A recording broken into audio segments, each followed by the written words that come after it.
Ќе се одблокира сметката на изведувачот на новата штипска клиничка болница. Македонската подружница на грчки Интракат се спаси од стечај, откако Бетон Штип се откажа од каматите и се согласи долгот од 2 милиони евра да го добие на рати.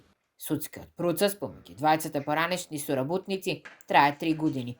Бетон, што како подизведувач ја градеше болницата до 2018, тужеше затоа што не му било платено за сработеното.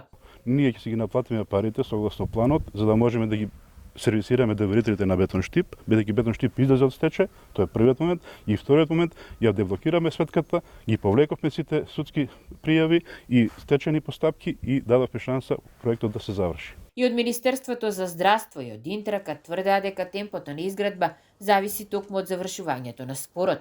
Во судската спогодба се реализираше со медијација на штипскиот градоначалник.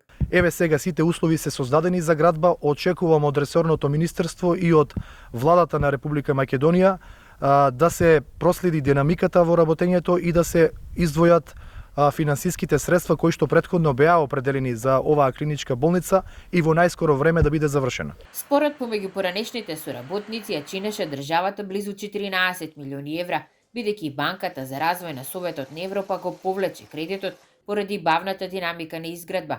Откако Интракат го раскина договорот со Бетон и штипската градежна компанија избегна стечај. Како што минатата недела објави ТВ24, државата по повлекувањето на кредиторот засега сама ќе ја продолжи изградбата на новата болница во Штип. Со последниот ребаланс на буџетот за годинава планирани се 2 милиони евра.